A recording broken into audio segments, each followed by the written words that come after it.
처녀 때는 그러지 않은데 왜 아줌마가 되면 버스를 탈 때, 지하철을 탈 때 빈자리가 나면 거의 총알처럼 날아가 앉는 것일까요? 총각 때는 그러지 않았는데 아저씨가 되면 배가 좀 부르다 싶으면 허리띠를 한두 칸 풀러 제끼고 바지 자크를 조금 내려서 허리띠를 배 아래로 벌리고 왜 다니는 것일까요? 왜 할머니가 되면 아무 데서나 치마 속으로 손을 넣어서 치마 속주머니에 돈을 넣거나 빼는 것일까요? 뉴스를 보면 정치인들은 경찰에 잡혀가면서도 카메라 앞에서 뻔뻔스럽게 웃으면서 여유를 보입니다. 들이대는 기자들의 마이크에다 대고 자신이 결백하다고 당당하게 말합니다. 그리고 얼마 지나지 않으면 그들의 죄가 낱낱이 보도됩니다. 곧 죄가 밝혀질 텐데 왜 그리 뻔뻔할 수 있는 것일까요? 그런데 범죄자들이 경찰에 잡혀갈 때 보면 그들은 100이면 100 다 윗옷을 거꾸로 뒤집어서 머리를 덮고 얼굴을 가리고 잡혀갑니다. 똑같이 잡혀가는데 왜 그렇게 다를까요? 부끄러움을 잃어버려서 그렇습니다. 예의에 어긋난 행동을 하고서도 다른 사람에게 피해를 주고서도 범죄를 행했으면서도 그것을 부끄럽게 느끼지 못해서 그렇습니다. 부끄러움이란 양심의 거리낌이 있어서 떳떳하지 못한 마음 또는 스스로움을 느껴서 수줍어하는 마음을 부끄러움이라고 말합니다. 유난히 수줍음을 많이 타고 부끄러움을 잘 타는 사람이 있습니다. 그런데 그가 부끄러움을 많이 탄다고 해서 다른 사람에게 피해를 주지는 않아요. 오히려 부끄러움을 모르는 뻔뻔한 사람들이 가정과 사회의 문제고 골칫거리입니다. 오늘날 우리 사회가 각박해져 가고 또 어려워지는 것, 그것은 부끄러움을 모르는 사람들 때문 아니겠습니까? 요즘 우리 사회에 무리를 일으키는 사람들을 보면 전혀 부끄러움을 모릅니다. 그런 그들도 어린 시절에 부끄러움을 탔겠죠. 그런 그들이 점점 성장하면서 부끄러움을 느끼지 않는 사람이 되어버렸습니다. 저는 이해가 되지 않는 것 중에 하나가 여성들이 집에 방문한 사람들에게 나 세수 안 했는데 창피해서 어떡하지? 그런 말을 하는 거예요. 말을 안 하면 웬만해서는 세수했는지 안 했는지 잘 모르는데도 자기가 그 얘기를 안 해서 부끄러움을 스스로 자초하는 경우가 있습니다. 그럴 때 보면 부끄러움이란 외부에서 누가 부끄러움을 줘서 부끄러움을 느낀다기보다도 자신의 마음에서부터 부끄러움이 나오는 것을 우리는 깨달을 수 있습니다. 본래 태초의 사람은 부끄러움을 몰랐습니다. 창세기 2장 25절에 보면 아담과 그의 아내 두 사람이 벌거벗었으나 부끄러워하지 아니하니라고 말씀합니다.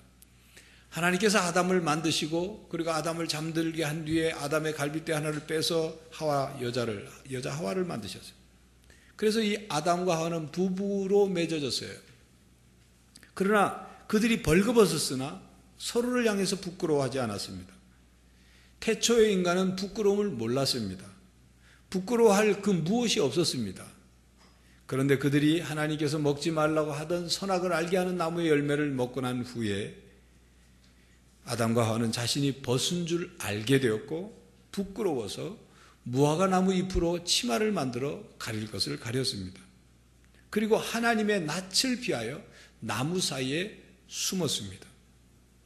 인류 최초에 오신 무화과나무표 치마를 만들어 입고는 부끄러움을 가리긴 했지만 몸을 가릴 수는 있었을지언정 하나님 앞에서의 영적 수치를 가리지는 못했습니다. 사탄이 유혹했던 것처럼 눈이 밝아져서 하나님처럼 될 거라고 한 그 유혹, 하나님과 같이 될 줄 알았는데 결국 아담과 하와의 눈은 밝아지긴 밝아졌는데 결국 자기들의 부끄러움만을 보게 된 거죠. 이렇게 그들이 하나님께 범죄한 후에 인간에게 찾아든 최초의 감정이 바로 부끄러움, 그리고 두려움, 그리고 죄책감입니다. 그렇다면 아담과 하와는 범죄하기 전에는 벌거벗었지만 왜 부끄러움을 느끼지 못했을까요? 그들이 범죄하기 전에는, 다시 말하면 선악을 알게 하는 나무의 열매를 먹기 전에는 선과 악을 몰랐습니다. 태초에 하나님의 형상대로 창조된 그 자체였어요. 쉽게 말하면 선한 것만 알고 선한 것만 보고 선한 것만 행하면서 살았어요. 그런데 범죄한 후에는 하나님의 거룩한 형성이 파괴되고, 그래서 거기 부정적인 감정이 생겨난 거예요. 하나님께로부터 받은 순수하고 고귀한 영적 순결을 잃어버렸어요. 그래서 악을 알게 되었고 악을 행하게 되었고, 그래서 선과 악이 부딪혀서 서로 상충되고 부딪혀서 거기에 부끄러움과 수치를 느끼게 된 겁니다. 하나님의 명령을 어겼기 때문에 하나님 안에서 평안과 그리고 어떤 일을 하는 성취감을 누리면서 살아야 하는데, 그렇지 못한 행동 때문에 마음속에 부끄러움과 후회와 두려움, 이런 것들이 생겨난 거예요. 그래서 아담 이래로 하나님의 명령을 위반하고 범죄하게 되면 모든 아담 이래의 모든 인간들은 마음속에 그 본성적인 부끄러움과 두려움을 느끼게 된 것입니다. 사람은 부끄러움을 느낄 수 있어야 합니다. 부끄러워야 사람이다는 그런 책 제목이 있더군요. 제목만 봐도 무슨 얘기를 하려고 하는지를 우리가 알 수가 있죠. 예부터 성현들은 부끄러움에 대해서 이야기를 많이 했습니다. 부끄러움을 느끼는 것이 의의 실마리고, 그리고 자아성찰의 한 모습이고, 부끄러움을 느끼는 것이 자아성찰의 모습이고, 그리고 자기 발전의 시작이라고 했습니다. 사람이 다른 동물들과 다른 점이 바로 부끄러움을 느끼는 것이라고 했습니다. 마크 트웨이는 사람은 부끄러워할 줄 알고 부끄러움이 필요한 동물이라고 말을 했습니다. 사람이 사람답고 동물과 다른 점은 부끄러움을 아는 데 있습니다. 다른 동물들은 부끄러움을 모르죠. 그래서 부끄러움을 모르는 사람, 부끄러워해야 할 행동을 했음에도 불구하고 부끄러워하지 않는 그런 사람을 일컬어서 인면수심, 짐승이라, 얼굴은 사람인데 마음이 짐승이라, 짐승받도 못한 사람이다, 그렇게 말하는 겁니다. 부끄러움을 자각하는 자에겐 아직 인간의 고결함이 남아있다고 시인 스위번이 말했어요. 부끄러움이 무엇인지를 아는 사람, 그런 사람이 부끄럽지 않은 삶을 살 수 있다. 고귀한 인간의 모습으로 살아갈 수 있다. 그런 뜻이죠. 교회 여러분, 여러분은 어떨 때 부끄러움을 느낍니까? 선한 행동, 올바른 행동, 의로운 행동을 했을 때 부끄러움을 느끼지 않습니다. 선한 행동이 아니다, 올바르지 않은 행동을 했을 때, 의롭지 못한 행동을 했을 때 양심의 가책을 느껴 우리는 부끄러워합니다. 그런데 어디에 가치를 두느냐에 따라서 부끄러움을 느끼는 것이 다르게 나타나기도 합니다. 어떤 사람은 유행에 따른, 최첨단 유행에 따른 옷을 입고 나가지 않으면 다른 사람들 앞에 자기는 창피하고 부끄럽다고 생각하는 사람이 있어요. 또 어떤 사람은 유행에 전혀 관계없이 그냥 옷을 입고 다니면서도 다른 사람들 앞에서 창피함을 느끼거나 부끄러움을 느끼지 않습니다. 어떤 사람은 유행에 민감하여 유행하는 옷을 척척 잘 사입고 다니면서 유행에 뒤떨어진 옷을 입고 다니는 사람에게 창피를 줘요. 유행에 뒤떨어졌다고. 그런데 그러면서 그런 사람이 어려운 사람들을 돕지 않고 자기가 교양 있는 말을 하지 않고 있는 자기 자신에 대해서는 부끄러움을 못 느끼더라, 그 말이에요. 정말 부끄럽고 창피한 것이 무엇일까요? 부끄러워하는 기준이 바르게 있어야 합니다. 가치관이 바르게 형성되어 있지 않으면 부끄러워해야 할 때 부끄러워하지 않고 부끄러워하지 않아도 될 때 부끄러움을 느끼며 살아갑니다. 가난하고 천한 것은 부끄러울 것이 없다. 도리를 배워 행하지 않음이 진정 부끄러운 일이다 라고 예성연이 말을 했습니다. 여러분, 신약성서 고린도전서 1장 27절 이하의 말씀을 보면 하나님께서 세상의 미련한 것들을 택하사 지혜 있는 자들을 부끄럽게 하려 하시고 세상의 약한 것들을 택하사 강한 것들을 부끄럽게 하려 하시고 세상에 전한 것들과 멸시받는 것과 없는 것들을 택하사 있는 것들을 폐하려 하신다고 말씀합니다. 무슨 뜻이 담긴 말씀입니까? 세상에 미련한 것, 약한 것, 천한 것, 멸시받는 것이 부끄러운 것이 아니라 세상에서 지혜 있다는 사람, 세상에서 강하다는 사람, 세상에서 뭐 좀 있다고 하는 사람이라고 할지라도 바른 생각, 바른 삶, 깨끗해진 삶, 새로운 삶을 사는 사람이 아니면 바로 그 사람이 부끄러운 사람이다 그 말이에요. 부끄러운 사람이 된다 그 말이에요. 바른 생각, 바른 가치관이 형성되어 있지 않으면 자신의 목표를 이루기 위해서 수단과 방법을 가리지 않습니다. 잘못된 과정을 통해서 목표를 이루기만 하면 그것이 성공인 줄 알고 그것이 진정한 행복이라고 생각하고 살아가요. 그렇게 이룬 것에 대해서 전혀 부끄러움이 없다고 말해요. 가치관이 잘못되어 있기 때문에. 오늘날 돈이 제일이라는 황금만능주의 가치관을 가지고 살아가는 사람들이 많습니다. 그래서 이 사회가 돈을 우상처럼 사랑해요. 그 결과 사람의 인격과 도덕과 윤리와 사람의 생명조차도 돈보다 우습게 여기는 거예요. 그래서 돈을 위해서라면 부끄러운 짓을 하고서도 인면수심처럼 뻔뻔스럽게 활개치고 다니는 거예요. 다른 사람들이 평생 땀 흘려 모은 돈을 사기를 쳐가지고 집어삼키고서도 가증스러운 얼굴을 하면서 두 다리 뻗고 잘 살고 있어요.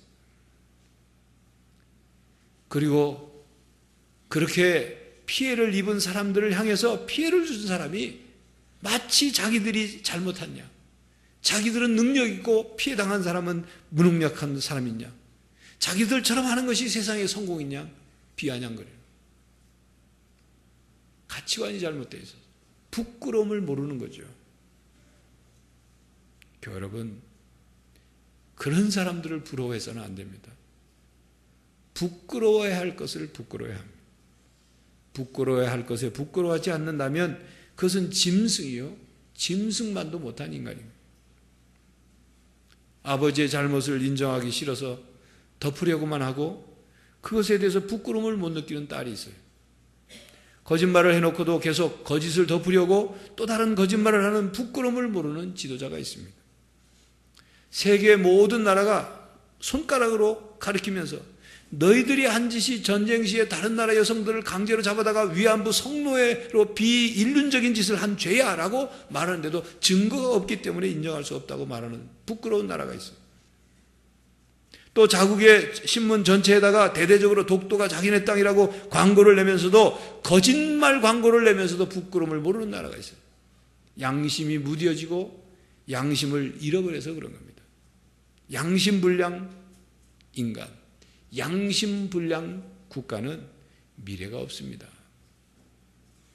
사람이 양심이 무뎌지고 그 양심이 화인 맞은 것처럼 되면 부끄러움을 못 느낍니다. 양심이 한꺼번에 화인을 맞은 것처럼 되는 것이 아니죠. 우리가 어떤 일을 행했을 때 양심의 가책을 느끼 양심이 소리를 냅니다. 그런데 그걸 무시해버려요. 또 소리를 냈는데 또 무시해버려요. 또 소리를 냈는데 또 무시해버려요. 그래 되면 더 이상 양심은 이제 소리를 내지 않습니다. 소위 그러다가 양심에 털이 나고 양심에 철판을 깔고 양심은 더 이상 아무런 기능을 하지 못하게 돼요. 양심을 잃어버리고 양심이 죽은 거예요. 또 무엇인가 중독이 되면 양심이고 뭐고 다 집어치우고 부끄러운 짓을 하면서도 전혀 부끄러운 줄 모르게 살아야 돼요. 여러분 중독자들 알죠? 알코올 중독자. 새벽부터 소주병 들고 다니면서 아무 데서나 오줌 놓고 아무 데서나 들어놓고 구걸하고 술 마시기 위해서 마약 중독자, 마약에 중독이 돼서 모든 것을 다 뒤로하고 도박 중독자들, 인터넷 중독자들, 성중독자들, 이런 중독자들이 되면, 중독이 되면 가정을 파괴하는 것은 물론이거니와 인간답게 사는 것을 다 포기합니다. 그리고 그렇게 사는 것이 부끄러운 삶인 것을 몰라요. 여러분 정신을 바짝 차려야 돼요. 이 중독이라는 건요, 나도 모르게 중독이 되는 거예요. 하나님을 하나님으로 섬기는 사람은 하나님 외에 다른 것을 더 섬기거나 사랑하거나 중독에 빠져서는 안 되는 겁니다. 이런 부끄러움을 모르는 양심이 손상되거나 잃어버린 사람들을 다시 회복시킬 수 있는 방법은 교육을 통해서 되겠죠. 도덕 교육을 한다든지 윤리 교육을 한다든지 예절과 교양 교육을 한다든지 해서 회복을 시킬 수 있겠죠. 그러나 가장 중요한 것은 신앙훈련입니다. 영성훈련을 통해서 회복이 되어야 돼요. 하나님의 말씀인 성경 말씀을 기준으로 해서 우리가 무엇을 부끄러워해야 하는지, 우리가 무엇을 하면 잘못된 것인지, 우리가 사람으로서 무엇을 행하고 어떤 인생의 목적과 또 목표를 향해서 살아가야 하는지, 그걸 하나님 말씀을 기준으로 깨달아야 돼요.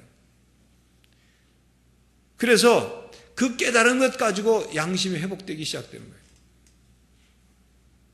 우리의 진정한 양심의 회복이 이루어지려면, 온전한 양심의 회복이 이루어지려면 사람을 하나님의 형상으로 만들고 그 형상 속에 양심을 만들어 주신 오직 하나님을 통해서만이 온전하게 회복될 수 있습니다. 위로부터 하나님의 전적인 능력과 은혜를 받을 때 진정한 회복이 이루어질 수 있습니다. 우리는 하나님 앞에서 부끄러움을 느껴야 합니다. 어떤 사람은 사람에게 부끄러운 것은 알면서도 하나님에게 부끄러운 것을 모르는 사람이 있어요. 사람들에게 자신이 행한 것을, 이 행한 부끄러운 일이 드러나지만 않는다면 하나님이 알고 계시든 말든 상관없는 그런 사람들이 있습니다. 무소부재하시고 계시지 않는 곳이 없는 무소부재, 편재하신, 모든 곳에 계시는 하나님, 전지전능하신 하나님, 모든 것을 아시고 모든 것을 하실 수 있는 그 하나님께서 우리가 행한 모든 일을 다 알고 계시는데 그 하나님 앞에 부끄러운 것을 모른다면 문제죠. 우리는 언제나 하나님 앞에서 살아가고 있다는 것을 의식해야 합니다. 우리는 살아가면서 실수할 때가 있습니다. 죄를 짓기도 합니다. 그런데 실수 자체보다 실수한 이유가 더 중요한 거예요. 우리가 죄를 짓지 않을 수 있다면 좋겠지만 죄를 지었다면 죄를 짓고 난 이유가 더 중요해요.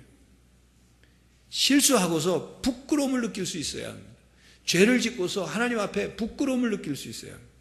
그리고 부끄러움을 느끼고 자신의 실수를 인정하고 잘못을 인정하고 죄를 인정하고서 하나님 앞에 부끄러움을 느낄 뿐만 아니라 이제 회개해야 됩니다.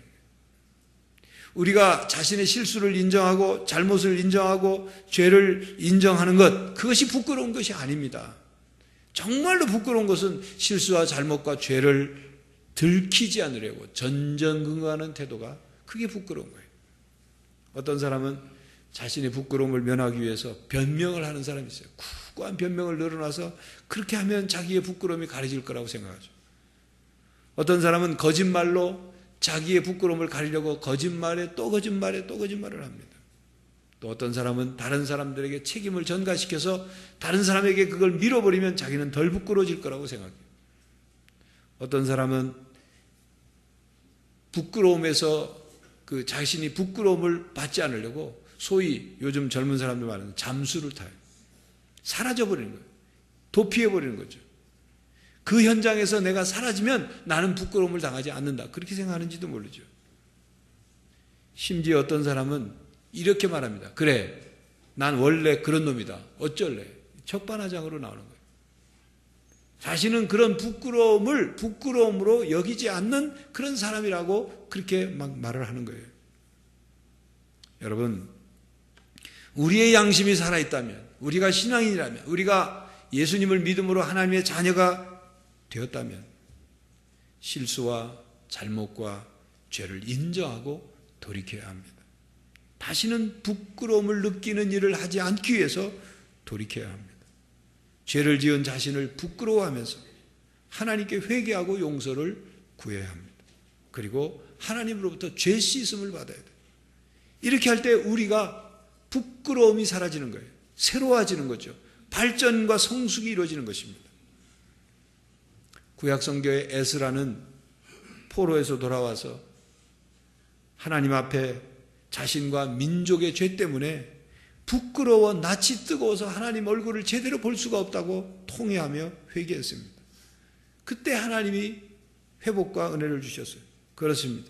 우리가 하나님 앞에 죄와 잘못 때문에 부끄러워하면서 회개할 때 그때 하나님의 은혜가 임합니다. 긍휼히 여기시는 은혜, 죄를 용서해 주시는 은혜, 우리를 회복시켜 주시는 은혜, 새롭게 다시 시작할 수 있게 하시는 은혜가 우리에게 임하는 것입니다. 그러므로 우리가 하나님 앞에서 부끄러움을 느낄 수 있는 것이 복이에요. 은혜입니다. 하나님을 만나는 새로운 기회이고 은혜를 받을 수 있는 기회예요. 하나님과의 관계가 회복이 되고 하나님의 자녀로 새롭게 다시 시작할 수 있는 복이에요. 하나님 앞에 부끄러움을 느낄 수 있다는 거예요. 그러나 부끄러워할 줄 모르고 회개와 변화가 없는 이들에게는 은혜가 임하지 않습니다. 책망과 진노와 형벌이 있을 뿐입니다. 성자 하나님 예수님께서 공생의 기간 동안 바로 그 부끄러움을 느끼지 못하는 사람들을 책망하고 진노하셨어요. 예수님께서 공생애 때 많은 사람들을 만났죠. 많은 사람들과 대화하고 그들을 가르치셨습니다. 온유하고 겸손하게 가르치셨어요. 사랑으로 그들을 대하셨어요. 때로는 긍휼하심으로, 때로는 너그러운 마음으로, 때로는 인내와 오래 참음으로 그들을 대하고 그리고 그들의 허물을 덮어주셨어요. 그러나 그 복음서를 읽다 보면 예수님의 입에서 충격적인 말씀하시는 것을 볼 수가 있어요. 예수님의 입에서 뜨거운 진노의 입김으로 쏟아내는 그런 말씀들을 우리가 성경을 읽으면서 볼 수가 있어요. 특별히 마태복음 23장 13절 이하에 보면 예수님께서 서기관과 바리새인들을 향해서 화 있을진저 외식하는 서기관과 바리새인들이여 라고 말씀의 포문을 열기 시작해서 수위가 점점 높아져 갑니다. 화 있을진저 눈먼 인도자여, 화 있을진저 맹인이여, 회칠한 무덤들이여, 마지막에는 뱀들아, 독사의 새끼들아, 너희가 어떻게 지옥의 판결을 피하겠느냐고 강하게 말씀하십니다. 온유하고 긍휼이 넘치시는 예수님께서 왜 그렇게 강하게 책망하셨을까요? 왜 그렇게 진노의 불길을 쏟아내셨을까요? 그것은 그들이 의롭지 못한 행동을 하면서도 부끄러워하지 않기 때문이에요. 선하지 못한 행위를 하면서도 예수님의 가르치심을 들으려고 하지 않고 그들이 백성의 지도자로서 백성들에게 본을 보이지는 못할 만큼 백성들을 잘못 이끌고 가는 그들을 책망하시는 말씀을 그들이 듣고도 부끄러워하지 않고 회개와 변화가 없기 때문에 주님이 그렇게 말씀하십니다. 교회 여러분, 하나님 앞에서 부끄러워할 줄 알고 예수님께 나와 회개와 사죄의 은혜를 받는 성도들이 되시기를 간절히 바랍니다. 예수님께서 우리의 부끄러움을 대신 당하시고 우리의 부끄러움의 문제를 해결해 주셨습니다. 예수님께서 우리 대신 십자가에 못 박혀 죽으셨습니다. 내가 죽어야 할 그 자리에 주님이 대신 죽으셨어요. 우리를 살리셨어요. 십자가에서 흘리신 그 보혈의 피가 그냥 흘린 피가 아니고 우리의 죄를 씻어주시는 피가 되었어요. 우리에게 죄사함의 은혜를 베풀어 주셨습니다. 그 결과 우리는 죄 때문에 부끄러움을 당하지 않게 하셨어요. 예수님을 믿고 우리가 거듭나게 되었고 예수님 안에서 새로운 피조물이 되었습니다. 그래서 누구든지 주님 안에서 주님 말씀을 따라 살아갈 때 부끄러움 없는 삶을 살게 하셨습니다. 사도 바울이 사울이었을 때 다메섹으로 가는 길 위에서 예수님을 만나기 전까지는 그는 확신을 가지고 예수님을 핍박하고 예수님을 믿는 사람들, 전하는 사람들을 잡아다가 죽였어요. 그러나 그는 그렇게 하면서도 부끄러움을 몰랐어요. 자기가 하는 일이 옳다고 생각했어요. 그런데 다메섹 길 위에서 예수님을 만나고 난부터는 자기가 부끄러운 짓을 했다는 것, 자신이 죄인 중에 괴수라는 사실을 깨닫게 된 거죠. 그리고 주님 안에서 용서함을 받고 새로운 회심의 사건이 일어났던 것입니다. 그러면서 사도 바울은 빌립보 교회에 편지한 오늘 본문 말씀에서 자신은 아무 일이든지 부끄러워하지 않겠다고 말합니다. 자신은 부끄러울 것이 하나도 없다고 말씀하고 있는 거죠. 사도 바울은 남들이 부끄러워할 일이라고 여겼지만 자신은 부끄러워하지 않았습니다. 여러분, 이 빌립보서, 오늘 본문 말씀을 쓴 이 빌립보서를 쓸 때의 사도 바울의 처지가 어땠습니까? 사도 바울은 예루살렘에 올라갔을 때 유대인의 공격을 받아서 그래서 잡혔어요. 그리고 이 죄수로서 신문을 받고 또 계속 옮겨다니면서 신문을 받다가 결국 로마로 압송이 돼서 죄수의 몸으로 지금 재판을 기다리고 감옥에 갇혀있는 죄수의 몸이 되었습니다. 그러나 사도 바울은 자신이 죄수라고 해서 부끄러워하지 않았어요. 그가 사도로서 이방인의 선교사로서 열심히 사역을 할 때 주위에 많은 사람들이 사도 바울에 대해서 이소리 저소리 하고 시기하고 비방하고 공격하고 했지만 그는 전혀 부끄러워하지 않았어요. 언제나 당당했어요. 이렇게 바울에게 있어서 그 어디에서 이런 자신감이 나오는 것일까? 어떤 근거로 그는 그렇게 당당할 수 있었을까? 바울은 복음은 모든 믿는 자에게 주시는 하나님의 능력임을 확신했기 때문입니다. 내가 복음을 부끄러워하지 아니하노니 이 복음은 모든 믿는 자에게 구원을 주시는 하나님의 능력이 됩니다. 먼저는 유대인에게요, 그리고 헬라인에게로다. 로마서 1장 17절 말씀이죠. 바울은 십자가의 도가 구원을 얻는 이들에게는 하나님의 능력이 된다는 사실을 확신했어요. 그러므로 이 세상에 그 어떤 가치도 이것보다 뛰어난 것이 없다는 확신을 가지고 살았어요. 그래서 이 복음과 십자가의 도를 위해서 자신의 목숨을 내걸고 이것을 전하기 위해서 애쓴 거예요. 이것 외에 다른 것 때문에 전혀 부끄러워할 일이 없다는 것을 깨달은 거예요. 그래서 이것을 위해서 그가 고난받고 핍박받고 환난을 당하는 이것이 부끄러운 일이 아니라 오히려 자신을 더욱 강하게 하고 더욱 소망을 굳게 붙잡는 일이 된 거죠. 바울은 하나님을 부끄러워하지 않았습니다. 예수님을 부끄러워하지 않았어요. 자신이 가장 극악무도한 죄수에게 처하는 이 십자가형에 죽은, 못 박혀 죽은 예수 그리스도를 믿는 것을 부끄러워하지 않았어요. 그리고 예수 그리스도의 복음 전하는 것을 부끄러워하지 않았습니다. 누구든지 예수를 믿으면 구원을 주시는 이 복음을 오히려 자랑하고, 그는 기회가 있을 때마다 나는 십자가 외에 자랑할 것이 없다고 오히려 말했습니다.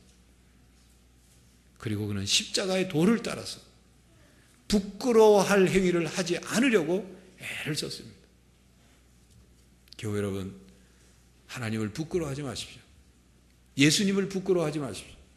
하나님을 믿고 예수님을 믿는 신앙을 가지고 있는 것을 세상 사람들 앞에서 부끄러워하지 마십시오. 마가복음 8장 38절에 누구든지 음란하고 죄 많은 세대에서 나와 내 말을 부끄러워하면 인자도 아버지의 영광으로 거룩한 천사들과 함께 올 때 그 사람을 부끄러워하리라 말씀했습니다. 부끄러워해서는 안 됩니다. 하나님을 부끄러워해서는 안 돼요. 예수님을 믿는 신앙을 부끄러워해서는 안 돼요. 부끄러워해서는 안 되는 것을 부끄러워하고 부끄러워해야 하는 것을 부끄러워하지 못하는 그런 신앙인이 되어서는 안 되는 것입니다. 사도 바울은 하나님 앞에서, 예수님 앞에서 부끄러워했어요. 사람들 앞에서 부끄러운 것이 아니라 하나님 앞과 예수님 앞에서 부끄러워했어요. 자신이 지은 죄에 대해서, 자신이 예수님을 핍박하고 죄인 중에 괴수 노릇을 한 것에 대해서 부끄러워했어요. 그러나 자신의 죄를 다 용서해 주시고 자신의 과거를 다 허물을 덮어주시고 자신을 하나님의 일꾼으로 삼으신 하나님께 언제나 충성하고 순종했어요. 하나님 앞에서는 다시는 부끄러운 삶을 살지 않으려고 애를 썼어요. 다짐하고 또 노력했어요. 그렇게 살았기 때문에 부끄러워하지 않는다는 고백을 하게 된 것입니다. 교회 여러분, 그리스도인은 사도 바울처럼 주님 안에서 어떤 일에도 부끄러워하지 않고 살아야 합니다. 여러분, 맹자가 말한 군자 3낙이 있어요. 군자의 3가지다.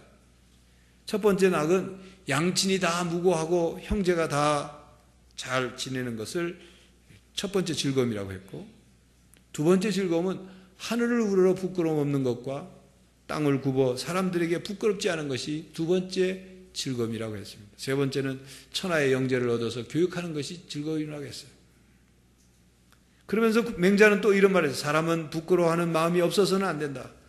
부끄러워하는 마음이 없음을 부끄러워할 줄 안다면 부끄러워할 일이 없느니라고 말했습니다. 우리가 잘 아는 시인 윤동주는 하늘을 우러러 한 점 부끄러움 없기를 입새이는 바람에도 괴로워했다고 했습니다. 그 마음을 우리가 담기를 바랍니다. 오늘 본문 말씀을 성경 말씀을 보면서 우리 함께 다시 한번 봉독하겠습니다. 20절 21절 시작. 나의 간절한 기대와 소망을 따라 아무 일에든지 부끄러워하지 아니하고 지금도 전과 같이 온전히 담대하여 살든지 죽든지 내 몸에서 그리스도가 존귀하게 되려 하려 함이니 이는 내가 사는 것이 그리스도니 죽는 것도 유익함이라. 이 사도 바울의 고백이 여러분의 고백이 되기를 바랍니다. 양심이 살아있어서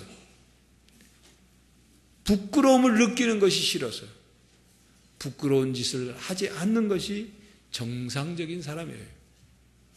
건강한 사회, 성숙한 사회는 부끄러움을 느낄 줄 알고 부끄러워지지 않으려고 부끄러운 짓을 하지 않는 사회가 건강한 사회고 성숙한 사회죠. 그런데 만약 신앙인들이 하나님을 믿고 예수님을 믿고 따르는 그리스도인들이 부끄러움을 못 느낀다면 그것은 맛을 잃은 소금처럼 밖에 버려져 짓밟힐 뿐인 것입니다.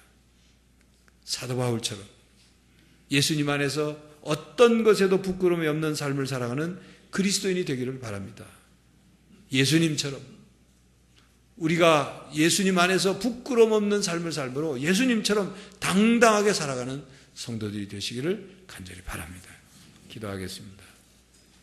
하나님, 양심을 잃어버리고 부끄러움을 부끄러워할 줄 모르는 그런 세태 속에서 저희들 믿음의 사람으로 주님의 자녀로 바로 서기를 원합니다.